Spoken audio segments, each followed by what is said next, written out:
प्यारे बच्चों, आज हम इस वीडियो में गॉस के नियम से कूलाम के नियम की व्युत्पत्ति सीखेंगे। तो आइए हेडिंग लगा लीजिए, derivation of coulombs law from Gauss's law. तो प्यारे बच्चों, गॉस का नियम क्या था पता? किसी भी बंद पृष्ठ से गुजरने वाला नेट वैद्युत flux phi equal in close integral vector E dot vector D A equal Q upon epsilon naught होता है, जो कि हमने प्रूफ किया है। ठीक है। तो प्यारे बच्चों, यहां पर क्यू क्या है? क्यू उस बंद पृष्ठ के अंदर नेट आवेश है, और एप्सिलॉन नॉट क्या है? एप्सिलॉन नॉट निर्वाती वैद्युतशीलता है। इसको परमिटिविटी ऑफ फ्री स्पेस और वैक्यूम भी कह सकते हैं। तो अच्छा, ये क्लोज इंटीग्रल बच्चों वहां पर लगाते हैं जब फ्लक्स किसी बंद पृष्ठ से जा रहा है, जैसे गोला है, बेलन है। प्यारे बच्चों, आपकी एनसीईआरटी यानी जो मानक बुक है उसमें क्लोज इंटीग्रल के बजाय सिग्मा लगाया है, तो कोई फर्क नहीं पड़ता। आप गॉस का नियम देखोगे वहां पर क्लोज इंटीग्रल ना लगा के क्या लगा दिया? सिग्मा लगा दिया। तो उससे कोई दिक्कत नहीं है, क्योंकि सिग्मा से ही यानी जोड़ की प्रक्रिया से ही हम समाकलन प्राप्त करते हैं। जब आप मैथमेटिक्स पढ़ोगे तो उसमें बताया जाएगा कि समाकलन को योग की सीमा के रूप में कैसे प्राप्त करते हैं। तो योग से भी प्राप्त करते हैं, इसलिए कोई दिक्कत नहीं है, आप दोनों तरीकों से कर सकते हो। तो बट क्लोज इंटीग्रल का मतलब इतना ही है, या क्लोज का मतलब इतना ही है कि आवेश किसी जो हमारा फ्लक्स है किसी बंद पृष्ठ से गुजर रहा है। तो आगे बढ़े, हम आगे बढ़ते हैं। जैसे मान लीजिए यहां पर कोई प्लस क्यू आवेश है, ये पॉइंट 2 है, और इससे आर दूरी पर कोई पॉइंट यम है। ठीक है, आर दूरी पर कोई पॉइंट यम है, यहां पर आवेश प्लस क्यू नॉट है। अब प्यारे बच्चों, इन दोनों आवेशों के बीच बल हमको जानना है, यानी कूलाम के नियम की व्युत्पत्ति करना है। तो गॉस के प्रमेय पर हम कैसे करेंगे? बिंदुओं को केंद्र मानते हुए आर त्रिज्या का एक ऐसा काल्पनिक गॉसियन गोला बनाते हैं, ये देखिए। ठीक है, ये गॉसियन गोला बना दिया जिसकी त्रिज्या आर और केंद्र क्या है? वो है। तो बिंदु यम कहां पर पड़ेगा? गोले के पृष्ठ पर पड़ेगा। यहां पर प्यारे बच्चों छोटा सा क्षेत्रफल हम लेते हैं, जिसका क्षेत्रफल वेक्टर तल पर लंबवत बाहर की ओर होगा। और प्यारे बच्चों, प्लस क्यू आवेश के कारण इस प्लस क्यू आवेश पर यहाँ पर जो वैद्युत क्षेत्र की तीव्रता की दिशा होगी या फोर्स की दिशा होगी, दोनों एक ही दिशा में होते हैं ना। तो ये प्लस वाले इस प्लस वाले को क्या करेगा? रिपल करेगा। तो जो इलेक्ट्रिक फील्ड की दिशा होगी वही रही बाहर की। तो प्यारे बच्चों, यहाँ पर हम थीटा देखें कितने डिग्री का है? 0 डिग्री का। तो आप कहोगे कि सूक्ष्म क्षेत्रफल है डीए से गुजरने वाला वैद्युत फ्लक्स, जिसको हम डी फाई कह रहे हैं, डी फाई इक्वल कितना होगा प्यारे बच्चों? Vector E dot vector D ए, यानी जिसको आप कह सकते हो ई डी ए कॉस 0, क्योंकि इनके बीच एंगल कितना है? 0 डिग्री का है। तो ये हो जाएगा आपका ई डी। प्यारे बच्चों, अगर हम संपूर्ण गोले से बात करें कि संपूर्ण गोले से कितना फ्लक्स गुजर रहा है, संपूर्ण गोले से गुजरने वाला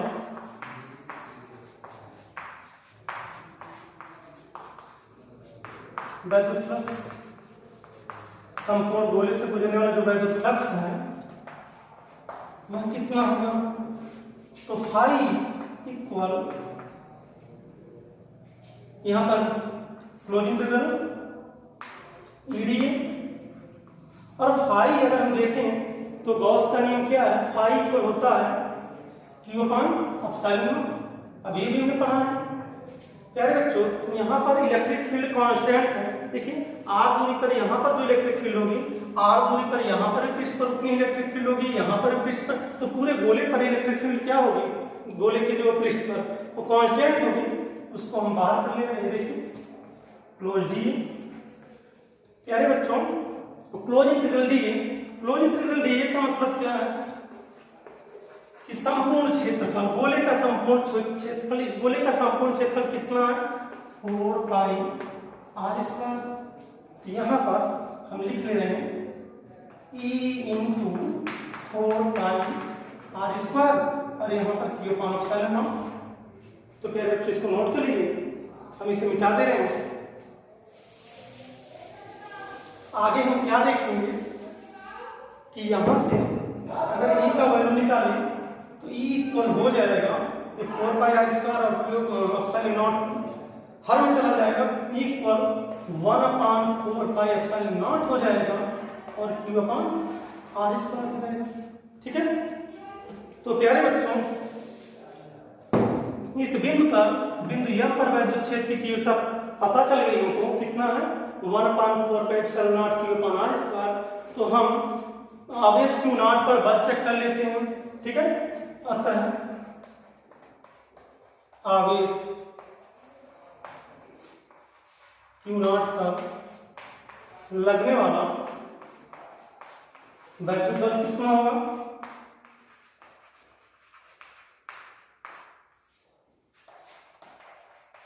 यार बच्चों या फिर क्यू ही होगा, यानी क्यू नॉट ई, ये आप जानते हैं। और ई का जो वैल्यू है 1/4 पाई एप्सिलॉन नॉट ये रहा क्यू अपान आर स्क्वायर।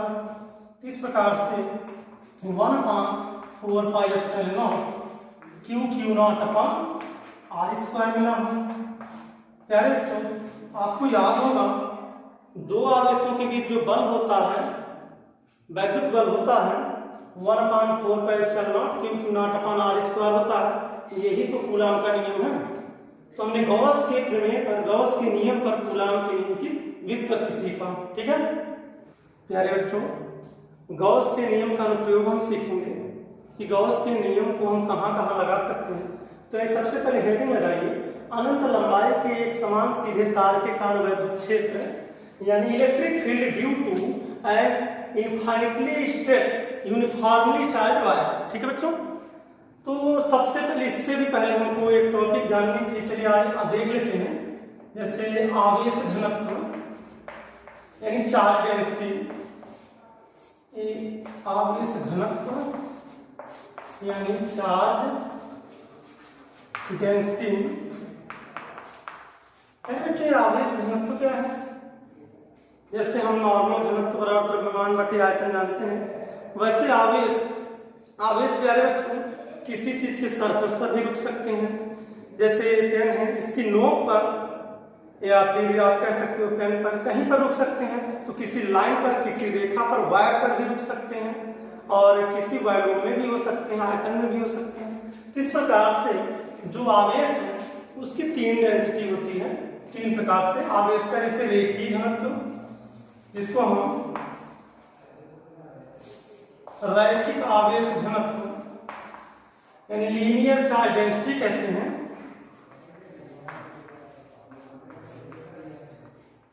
तो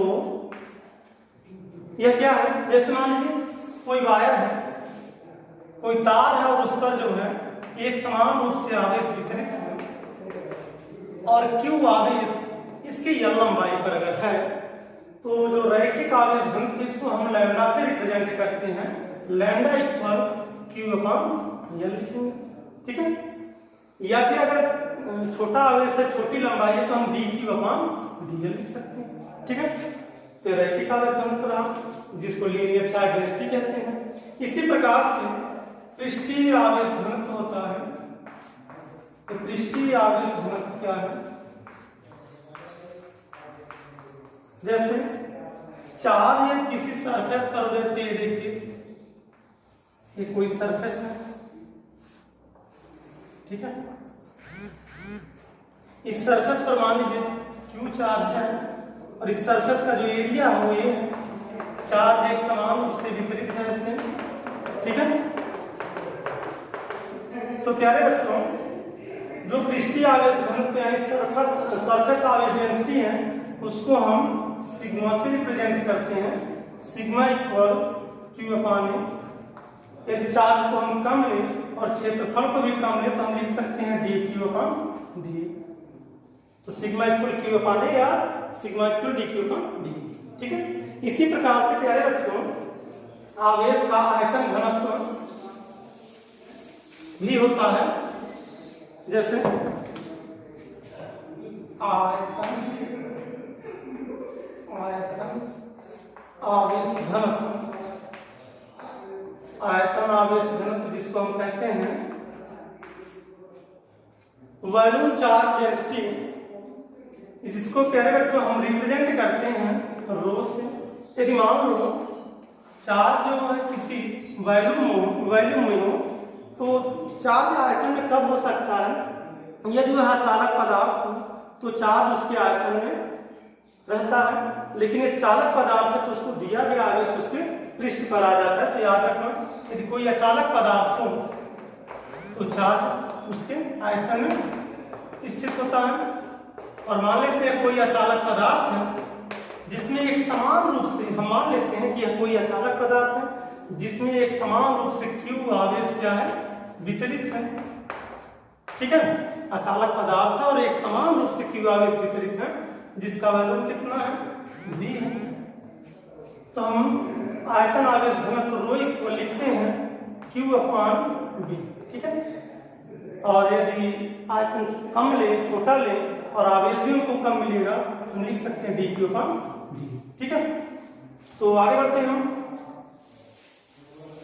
याद रखना, चालक को दिया गया संपूर्ण आवेश उसके पृष्ठ पर चला जाता है, उसके वॉल्यूम में नहीं रहता। ठीक है, तो आगे बढ़ते हैं हम। यहां पर हमको देखना था कि अनंत लंबाई का एक सीधा तार है, ये रहा। ठीक है, एक समान रूप से जिस पर आवेश वितरित है, और इससे r दूरी पर यहां कहीं पॉइंट यह है, इसी पर हमको इलेक्ट्रिक फील्ड की इंटेंसिटी जाननी है, तीव्रता जाननी है। तो एक काम करते हैं, यल लंबाई का, जैसे मान लीजिए यहां से यहां तक, ठीक है, यल लंबाई का ये ले लेते हैं, ये यल लंबाई हो गई, यल लंबाई का और आर त्रिज्या का, और तार को समक्ष मानते हुए एक ऐसा काल्पनिक गॉसियन बेलन बनाते हैं, ऐसा बेलन बनाते हैं, काल्पनिक गॉसियन बेलन बनाते हैं जिसके पृष्ठ पर पॉइंट यम है। तो कहां पर पॉइंट यम पड़ेगा, पृष्ठ पर ही तो पड़ेगा, सरफेस पर। तो चलिए बच्चों, यहां पर देखिए आप, यहां पर एक छोटा सा, फिर से जान लीजिए, आर त्रिज्या का और तार को समक्ष मानते हुए एक ऐसा काल्पनिक गॉसियन बेलन बनाते हैं यल लंबाई का, जिसके पृष्ठ पर बिंदु यम है। तो प्यारे बच्चों, अगर यहाँ पर हम ध्यान दें तो हम देख रहे हैं ये वाला प्लस इस वाले प्लस को क्या करेगा, यहाँ पर जो परीक्षण आवेश होगा प्लस प्रतिकर्षित करेगा, तो वैद्युत क्षेत्र की तीव्रता की दिशा ये रहेगी। और प्यारे बच्चों, अगर क्षेत्रफल वेक्टर ले यहाँ पर हम, तो हम देख रहे हैं वो भी बाहर की ओर है। तो यहाँ पर देख रहे हैं वेक्टर ई और वेक्टर डी है, दोनों की 0 डिग्री का एंगल है। यहाँ पर एक बेलन के समतल पृष्ठ पर एक हम जो है क्षेत्रफल वेक्टर ले रहे हैं। हम देख रहे हैं क्षेत्रफल वेक्टर, क्षेत्रफल पर लंबवत और बाहर की ओर है। और यहाँ पर आप देखिए, ठीक है, ये प्लस वाला चार्ज यहाँ पर परीक्षण आवेश प्लस Q नॉट को क्या करेगा, रिपेल करेगा। तो वैद्युत क्षेत्र की तीव्रता की दिशा ये रही। हम देख रहे हैं एंगल कितने का बना है, यहाँ पर 90 डिग्री का। तो प्यारे बच्चों, समतल पृष्ठ पर 90 डिग्री का एंगल वेक्टर डी और वेक्टर ई के बीच बन रहा है। इसका मतलब cos 90 का वैल्यू 0 हो जाएगा। तो समतल पृष्ठ से गुजरने वाला फ्लक्स क्या हो जाएंगे, शून्य हो जाएंगे। और इसका मतलब संपूर्ण फ्लक्स कहां से गुजरेगा, ये जो वक्र पृष्ठ है बेलन का, इससे गुजरेगा, क्योंकि समतल पृष्ठों से फ्लक्स क्या हो जाएंगे, 0 हो जाएंगे। तो आइए हम देखते हैं वक्र पृष्ठ के क्षेत्रफल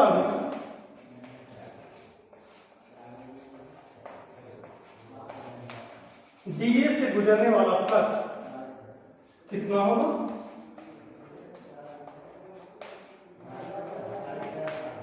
डीए से गुजरने वाला वैद्युत फ्लक्स जो होगा वह D phi equal EDA cos u, क्योंकि यहाँ पर जो एंगल 0 डिग्री है, ठीक है, EDA होगा। तो प्यारे बच्चों, संपूर्ण बेलन से गुजरने वाला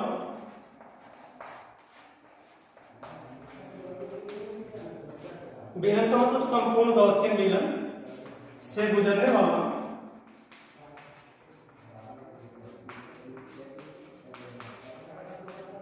वैद्युत फ्लक्स जो होगा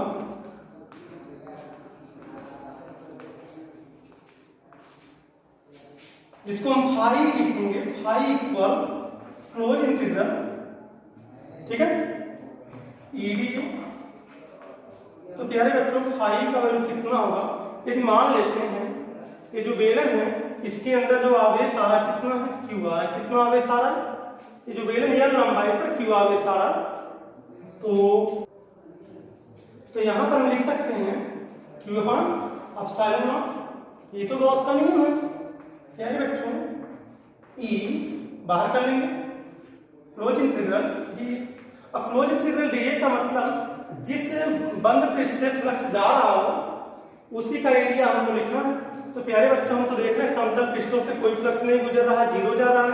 तो वक्र पृष्ठ को हम यूज कर लेते हैं, वक्र पृष्ठ का क्षेत्रफल ले लेते हैं, इसे मिटा देंगे। तो अगर हम वक्र पृष्ठ का क्षेत्रफल ले लें तो हम देखेंगे Q अपॉन एप्सिलॉन नॉट। याद रखना यहाँ पर फाई, ये जो फाई ई है इसी का वैल्यू हमने Q अपॉन एप्सिलॉन नॉट लिखा था, क्योंकि आप जानते हो गॉस का थ्योरी है, गॉस का थ्योरम है। तो आगे बढ़ते हैं। तो Q upon epsilon not equal E, और जो इसका वैल्यू रहेगा क्लोज इंटीग्रल dA। आप बताइए कितना रहेगा? बेलन का वक्र पृष्ठ कितना होता है? 2 पाई RH, 2 पाई RL हो जाएगा यहाँ पर, क्योंकि हमने जो है लंबाई L लिया है। तो 2 पाई RL लिख लेंगे। E इक्वल हो जाएगा, ये 2 पाई RL इधर जाकर के डिवाइड करेगा Q upon 2 pi epsilon not RL, ठीक। अगर हम ध्यान दें कि Q अपॉन L आवेश का जो रेखीय घनत्व होता है जिसको हम लैम्डा कहते हैं, लैम्डा इक्वल क्या होता है? Q अपॉन L होता है। तो Q अपॉन L के अंदर हम लैम्डा लिख देंगे, तो 1 upon 2 pi epsilon not. Q upon कितना हो जाएगा? Q अपॉन L के जगह पर तो हमने लैम्डा लिख, सॉरी, Q अपॉन L के जगह पर हमने क्या लिख दिया? लैम्डा लिख दिया। तो Q अपॉन L हो गया लैम्डा और ये बचा, ठीक है।